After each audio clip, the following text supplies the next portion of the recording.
नमस्कार, आर्या न्यूज देख रहे हैं आप। मैं हूं आपके साथ पल्लवी सिंह। रुक करते हैं इस वक्त की बड़ी खबर की ओर। खबर सामने आ रही है लखनऊ से। बता दें आपको कि लखनऊ में मुख्यमंत्री योगी आदित्यनाथ ने अफसरों पर बड़ा एक्शन लिया है। जल्दी न्याय में बाधा बन रहे अफसरों पर यह एक्शन लिया गया है, जहां सूबे के मुखिया ने इन तमाम अफसरों पर ये बड़ा बुलडोजर एक तरीके से चला दिया है, क्योंकि जो अफसर जल्दी न्याय करने में बाधा बन रहे थे उन पर गाजगिरी है। जन समस्याओं के निस्तारण में देरी पर यह एक्शन लिया गया है और सबसे खराब प्रदर्शन करने वाले अफसरों को नोटिस पकड़ा दिया गया है। बता दें आपको कि लापरवाह 73 अफसरों को नोटिस जारी किया गया है और संतोषजनक जवाब नहीं देने पर कार्रवाई तय है। बड़ी खबर इस वक्त की आपको बता दें कि तमाम अधिकारी हैं जो समस्याओं का निस्तारण करने में चूक गए हैं या किसी तरीके से बाधा बन रहे हैं, उन पर अब बड़ी कार्रवाई की जाएगी। और अमित शर्मा यूपी हेड हमारे साथ जुड़ चुके हैं। अमित, आपसे जानना चाहेंगे कि इस पूरे फैसले के बाद से क्या कुछ प्रतिक्रिया वहां पर समझ आई है और क्या लगता है कि अब अधिकारियों में इससे कुछ फर्क पड़ेगा, जिस तरीके से डामाडोल रवैया जो अधिकारियों का देखने को मिलता है?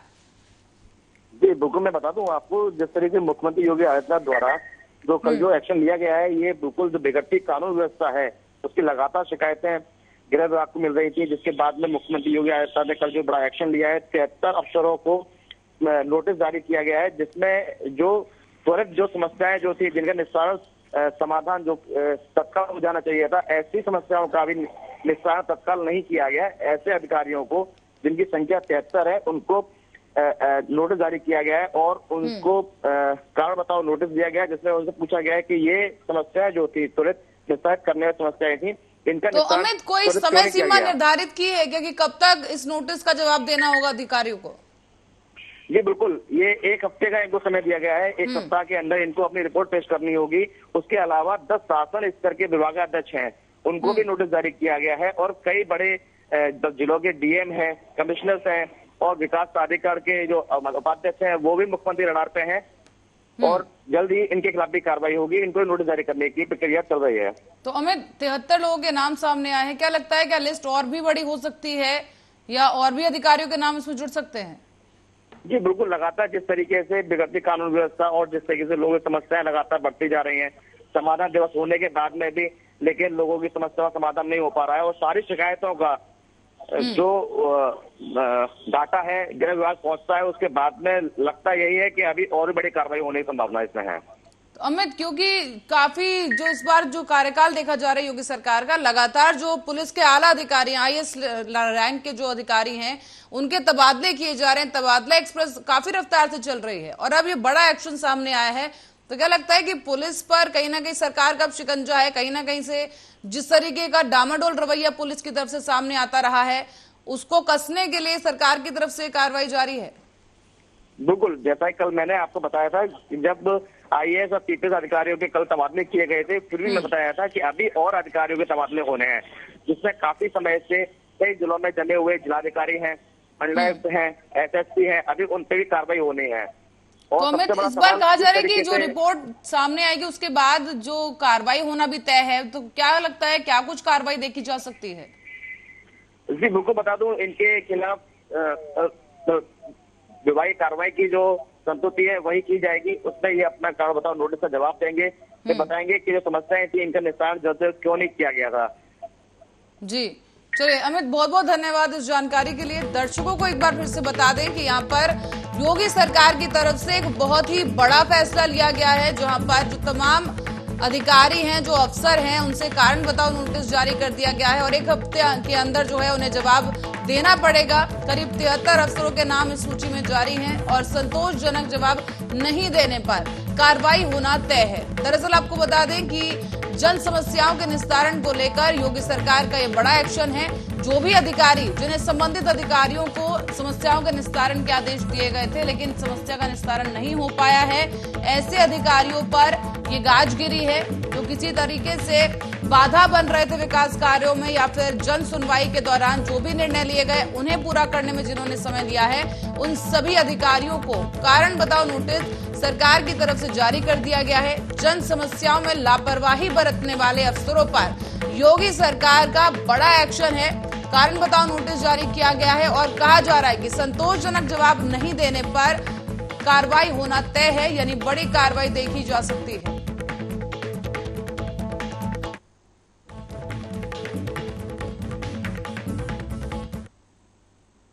और झारखंड के विधायकों के आने को लेकर विपक्ष के बयान पर छत्तीसगढ़ के सीएम भूपेश बघेल ने जवाब दिया है। उन्होंने इस दौरान बीजेपी पर भी करारा हमला बोला। सीएम भूपेश बघेल ने कहा है कि डर यही है कि भाजपा थैला लेकर खरीदने का प्रयास कर रही है।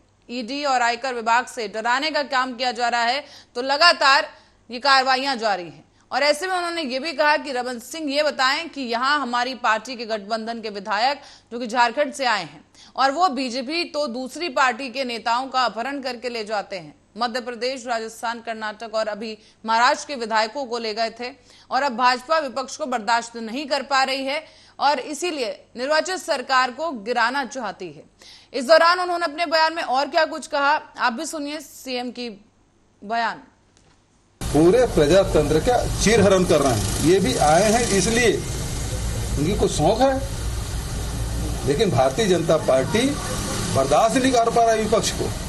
चुनी हुई सरकार को किस प्रकार से षड्यंत्र पूर्वक छल बल से गिराओ, बदनाम करो, तो डराओ, धमकाओ।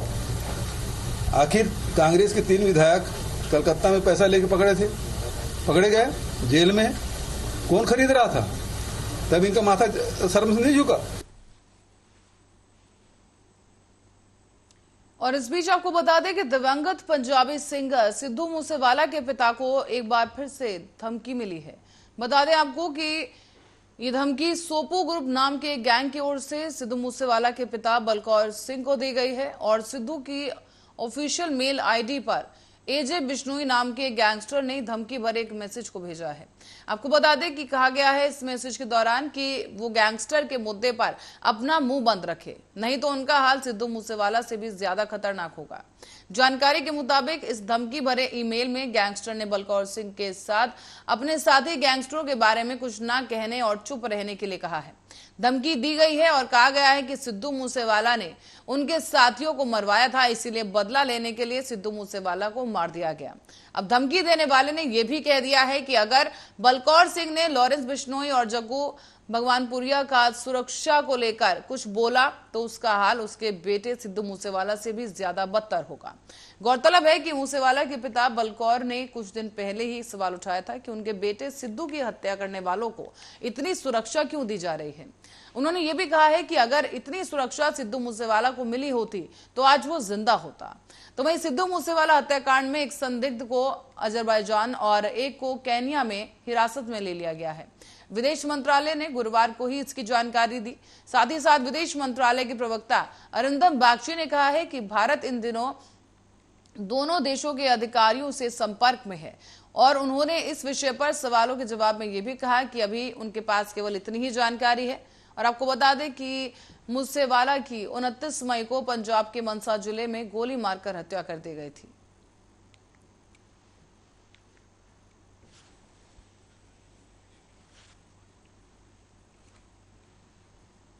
और खबर गुजरात से है, जहां अरावली में बनासकांठा स्थित अंबाजी माता के दर्शन के लिए जा रहे श्रद्धालुओं के साथ एक बड़ा सड़क हादसा हो गया है। यहां पर कार की टक्कर में 7 लोगों की मौत हो गई, जबकि 5 लोग गंभीर रूप से घायल हैं। आपको ये भी बता दें कि इस हादसे में मारे गए ज्यादातर लोग पंचमहल के रहने वाले हैं और ये सभी लोग प्रसिद्ध शक्तिपीठ अंबाजी माता मंदिर में दर्शन के लिए पैदल जा रहे थे और इसी दौरान एक कार ने श्रद्धालुओं को रौंद दिया है। दर्दनाक हादसे में 7 लोगों की मौत हो गई है और जबकि 5 लोग गंभीर रूप से घायल हैं।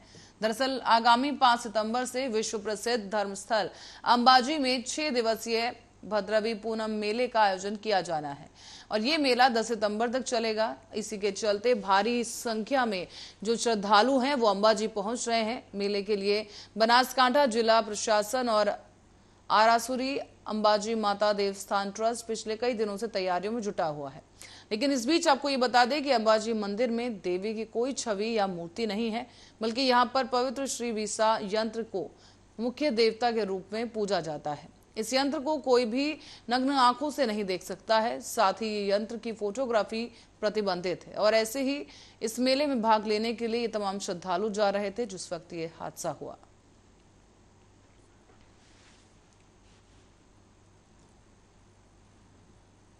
और बरेली से खबर है, जो सरकारी अस्पताल में अव्यवस्थाओं का अंबार लगा हुआ है। सरकार में कद्दावर मंत्रियों के द्वारा लगातार निरीक्षण किया जा रहा है, लेकिन इस सबके बावजूद अस्पताल स्टाफ है कि सुधरने का नाम नहीं ले रहा है और मरीजों और तीमारदारों की जान से खिलवाड़ किया जा रहा है। आपको बता दें कि जिस अस्पताल में लोग बीमारियों से छुटकारा पाने के लिए आते हैं, वही अस्पताल बीमारियों का अड्डा बनते जा रहे हैं, जहां बीमारियों को दावत दी जाती है। मामला है जिला महिला अस्पताल का, जहां पर मेडिकल वेस्ट कचरे में पड़ा हुआ है।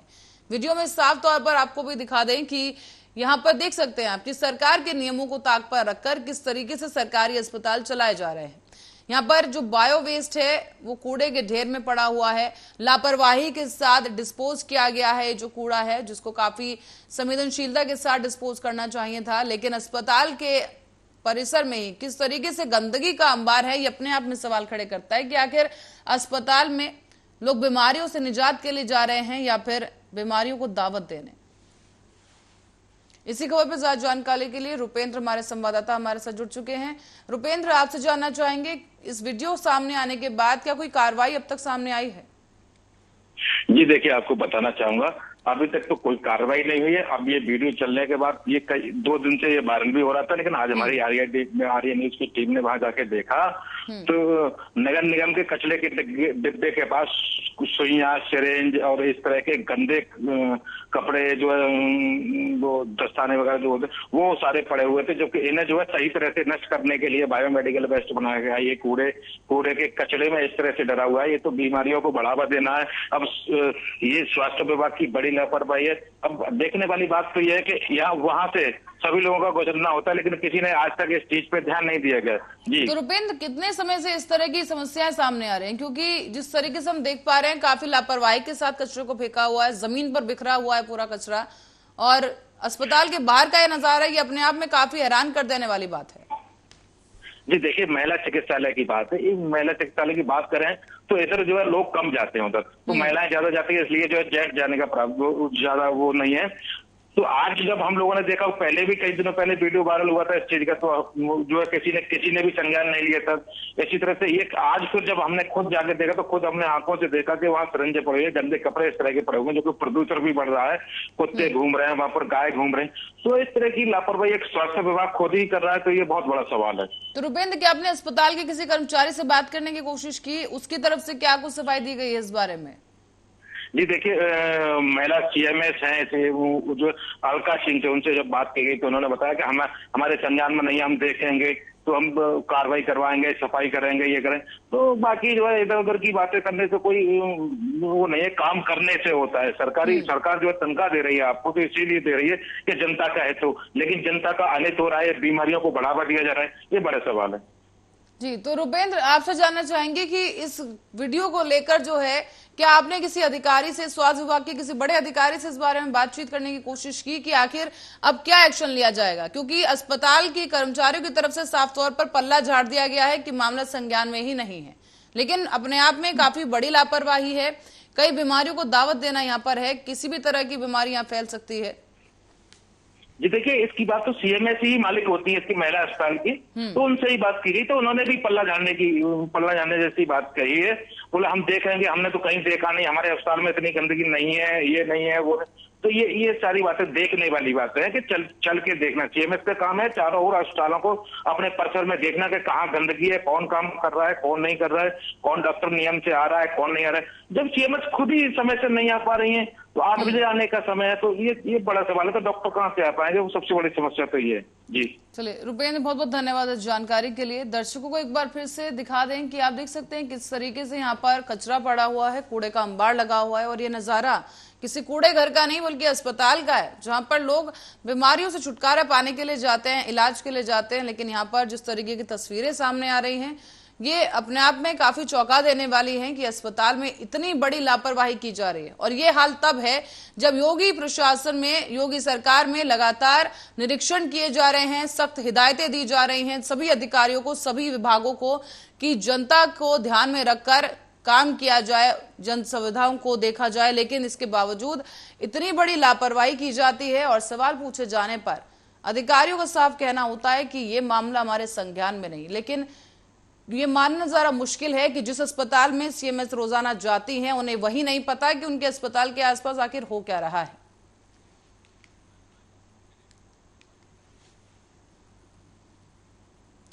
और अब रुक करते हैं चंदौली की ओर, जहां से खबर है कि लापरवाह अध्यापक सरकार की मंशा को पलीता लगा रहे हैं। परिषदीय विद्यालय का मामला है जिसे कॉन्वेंट बनाने का सरकारी दावा हो रहा है, लेकिन ये दावा बुरी तरह से फेल हो चुका है। सरकार का स्लोगन है पढ़ेगा इंडिया तो बढ़ेगा इंडिया। जब गुरुजी स्कूल जाएंगे ही नहीं तो आखिर कैसे पढ़ेगा इंडिया। लापरवाह शिक्षक सरकार की गाइडलाइंस की सरेआम धज्जियां उड़ा रहे हैं। आपको बताते चले कि समय से स्कूल नहीं जाते हैं ये शिक्षक, और महीनों तक कुछ शिक्षक ऐसे भी हैं जो स्कूल से गायब ही रहते हैं। यहाँ पर नौनिहालों के भविष्य के साथ लापरवाही बरती जा रही है, और ये आरोप है खुद इस स्कूल के पढ़ने वाले छात्र के परिजनों का। बता दें आपको कि यहाँ पर अध्यापकों को लेकर काफी बड़े आरोप सामने आए हैं। कहा जा रहा है कि अध्यापक बच्चों के भविष्य के साथ खिलवाड़ कर रहे हैं, और मजे की बात यह है कि गुरुजी स्कूल जाते भी नहीं है, और विद्यालय के एंट्री रजिस्टर पर जादुई तरीके से उनके साइन हो जाते हैं, शिक्षक की अटेंडेंस लग जाती है। इस बीच आपको बता दें कि हरिओम सिंह प्राथमिक विद्यालय ताकिया में प्रधानाध्यापक के पद पर हैं, कार्यरत हैं, और इनके रसूख के आगे शिक्षा विभाग भी नतमस्तक होता दिखाई दे रहा है, क्योंकि बीआरसी केंद्र में मात्र 3 किलोमीटर की दूरी पर ही मौजूद है ये विद्यालय। लेकिन एबीएसए अजय कुमार को इस बारे में कोई जानकारी नहीं है। शिकायत के बाद भी एबीएसए यहां पर कोई भी कार्रवाई करने नहीं पहुंचे हैं, और लगातार अध्यापकों की लापरवाही जारी है। उन पर कोई कार्रवाई नहीं की गई। कागजों पर रोजाना विद्यालय निरीक्षण किए जाते हैं, लेकिन फिर भी शिक्षा विभाग बेपटरी हो चुका है, और विद्यालय से अध्यापक कई सालों तक गायब भी रहे हैं। आपको बताते चलें कि एबीएसए साहब बने रहते हैं अनजान पूरी घटना को लेकर, लेकिन छात्रों का यह कहना है कि शिक्षक स्कूल में उन्हें पढ़ाने पहुंचते ही नहीं हैं, और कई शिक्षक ऐसे हैं जो कई महीनों से गायब हैं, स्कूल पहुंचे ही नहीं। सर आप अपना पूरा परिचय बताइए। सर हम मिंटू यादव, शिक्षा मित्र, प्राथमिक विद्यालय तकिया मोड़ा। सर यहाँ पे कितने टीचर नियुक्त हैं इस विद्यालय पे? सर इस विद्यालय पे 2 सहायक अध्यापक, एक प्रधानाध्यापक, एक हम शिक्षा मित्र। फिलहाल आप लोग मौजूद कितने लोग हैं? सर हम 2 लोग। और बाकी के लोग सर? सर एक आज़ाद सर, वो अपना सीएल भेजे हैं जी। और सर एक प्रधानाध्यापक हैं हरिओम सर। तो सर उनका सीएल है?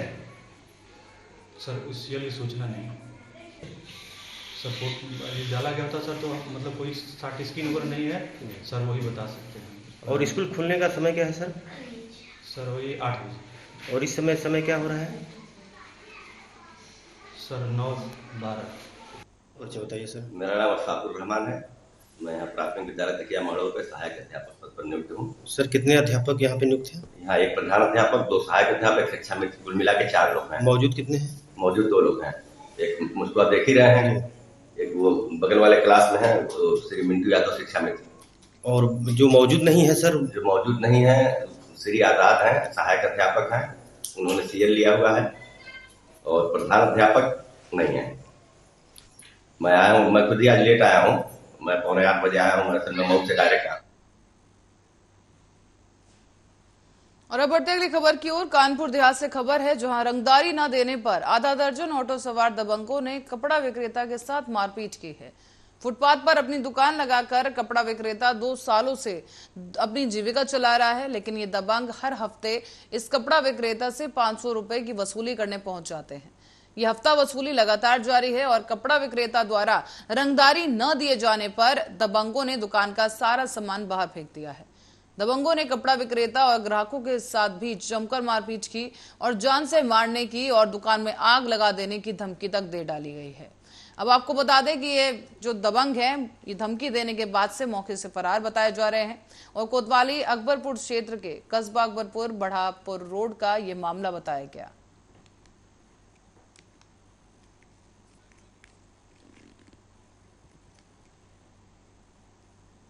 और 36,12,000 का जो नकदी है, जो कैश है, उसे एक युवक के साथ बरामद किया गया है।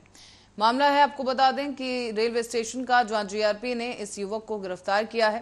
प्लेटफॉर्म नंबर 2 से चेकिंग के दौरान इस युवक के पास से ये कैश मिला है। अग्रवाल ज्वेलर्स के लिए सोना लेकर जाने का काम करता था ये युवक, और युवक ओम प्रकाश पकड़ा गया है। छिपरा ट्रेन से कोलकाता के लिए रिजर्वेशन था, कटरा कोतवाली के चिन्हवा कुआं के पास है। और आपको बता दें कि अग्रवाल ज्वेलर्स की जो दुकान है वहां पर दीपक अग्रवाल इस दुकान को चलाते हैं, और अग्रवाल ज्वेलर्स रुपयों के साथ गिरफ्तार किया गया है ओम प्रकाश नाम का यह शख्स।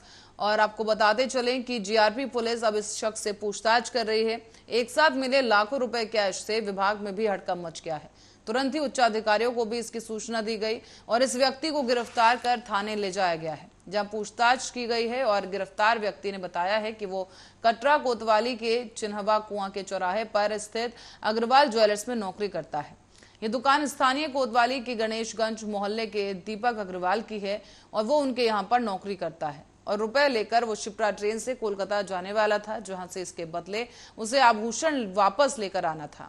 ओम प्रकाश की जानकारी पर जीआरपी ने अग्रवाल ज्वेलर्स के मालिक दीपक अग्रवाल को भी थाने बुलाया और साथ ही साथ इनकम टैक्स विभाग को भी इसकी पूरी सूचना दी गई।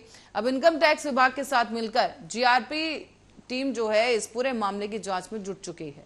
आपको बता दें कि बरामद किए गए नोट 2000, 500 और 100 रुपए की गट्टियों में हैं और इसी पूरे प्रकरण को लेकर अब कार्रवाई जारी है। प्लेटफार्म नंबर 2 पे भ्रमणशील थे एक संदिग्ध व्यक्ति जिसका नाम अरविंद ओम प्रकाश बिंद पुत्र विपत बिंद निवासी लोहदी कला थाना कोतवाली देहात मिर्जापुर, उम्र करीब 38 वर्ष, एक काले रंग के पिट्ठू बैग के साथ पकड़ा गया। संदिग्ध अवस्था में जब उससे पूछताछ किया गया तो उसने बताया कि मेरे बैग में काफ़ी मात्रा में रुपया है। पूछताछ करते हुए उसे थाना पे लाया गया। पूछताछ के दौरान सभी बरामद नोटों को अलग अलग करके काउंटिंग कराई गई तो कुल 36,12,000 रुपये पाए गया। इस संबंध में उससे पूछताछ करने पर मेरे द्वारा कोई भी पैसा ले जाने के संबंध में कोई कागज नहीं दिखा सका, कोई कागजात नहीं प्रस्तुत कर सका। संबंधित income tax officer Shri Arvind Chauhan ji जो प्रयागराज में संयुक्त निदेशक के पद पर हैं, उनके द्वारा मेरे द्वारा उनको सूचना दी गई। उस सूचना के क्रम में उन्होंने अपनी टीम भेजी, जो प्रयागराज से टीम आई है। आज जांच पड़ताल हो रहा है, अभी सभी का स्टेटमेंट नोट किया जा रहा है। और पुलिस की लचर कार्यशैली से दबंगों के हौसले बुलंद होते दिखे हैं। प्रतापगढ़ से दिल्ली जा रही एक बस पर दर्जन से अधिक दबंग पहुंचे और ड्राइवर के साथ मारपीट करना शुरू किया। इससे भी जब मन नहीं भरा तो इन दबंगों ने बस में तोड़फोड़ करना शुरू कर दिया है। ये पूरा मामला है सलोन थाना क्षेत्र के अंतर्गत सलोन प्रदेशपुर मार्ग का। यहाँ पर प्रतापगढ़ से दिल्ली जा रही थी ये बस और बस में 1 दर्जन से अधिक दबंगों ने सलोन प्रदेशपुर मार्ग पर इसे रोक लिया। बस रुकने के बाद ही सभी दबंग बस के अंदर घुस गए और बस ड्राइवर को जमकर लात घूंसों से मारने पीटने लगे। इस मारपीट करने के बाद बस से उतरकर इन सभी दबंगों ने बस पर ईंट पत्थरों से हमला कर दिया। बस में तोड़फोड़ शुरू की गई, जिससे बस में बैठी सवारियों में भी हड़कंप मच गया।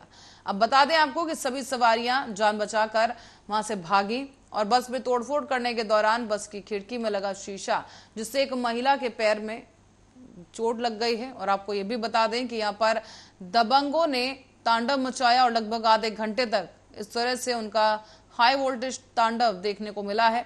और हमलावर बस ड्राइवर से मारपीट करने के बाद बस में तोड़फोड़ करने के बाद मौके से फरार हो गए हैं। फिलहाल दबंगों पर कंडक्टर के पास रखे टिकट के पैसे छीनने का भी आरोप लगाया गया है और अब पुलिस इस पूरे प्रकरण की जांच कर रही है। अभी यहाँ पे यही घटना हुई। 8 से 12 लोग थे। वो लोग बस रुकाए और बस में घुसे, पूरी बस चेक किए। उसके बाद वो लोग एक लड़का था, वो फ़ोन किया किसी के पास, तो दूसरा वाला जो है उससे फ़ोन छीन के बोला नहीं बस नहीं जाएगी, हम लोग यहाँ पे रुकवा लिए हैं, आज चाहे जो हो जाए बस नहीं जाने देंगे, हम लोग फोड़ देंगे, तोड़ देंगे, आग लगा देंगे, लेकिन बस जाने नहीं देंगे। अभी क्या हुआ फिर वही वो लोग चढ़े, एक बंदा चढ़ा, कहा कि तुम होते कौन, फिर वो फ़ोन फेंक के बस में चढ़ के ड्राइवर को मारा, बहुत मारा। और दूसरा वाला और बाकी लोग आए, गाड़ी के अंदर आए मेरे पास, आगे मैं सो रहे कि गाड़ी बंद करो, मैंने उठा के गाड़ी बंद कर दी। गाड़ी बंद करी, इतनी देर में नीचे उतरे, मैंने गाड़ी फोड़ी, मेरे पास आए, पैसे जो मेरी शर्ट पहन रखी थी सब खींचा, सारे पैसे उसको, और उसमें 54-55 हज़ार रुपये थे, करीब 54,000 कुछ रुपये थे मेरे ख्याल में, और वो सारे पैसे ले गए। पैसेंजर के पैसे जो मोबाइल था एक हमारा OnePlus फ़ोन ले गए और जो सवारी के साथ अंदर जो क्या बदतमीजी करी है उन्होंने, क्या हिसाब किताब करा, उसकी कोई जानकारी अभी मुझे नहीं मिल पाई, क्योंकि मेरे साथ चोट बहुत लग गई है। अच्छा, कहाँ के रहने वाले हैं, कौन लोग हैं, कुछ जानकारी है नहीं इसकी? सर, मुझे जानकारी नहीं, मैं तो देखिए बाहर से हूँ, मुझे अच्छा, उनकी कुछ पहचान हुई क्या लोगों के द्वारा यहाँ? मैं उन्हें बाई फेस तो पहचान सकता हूँ, बाकी ये लोग बाग जो यहाँ के लोकल। और इसी खबर के साथ ही बुलेटिन में फिलहाल के लिए इतना ही। आप देखते रहिए RI न्यूज।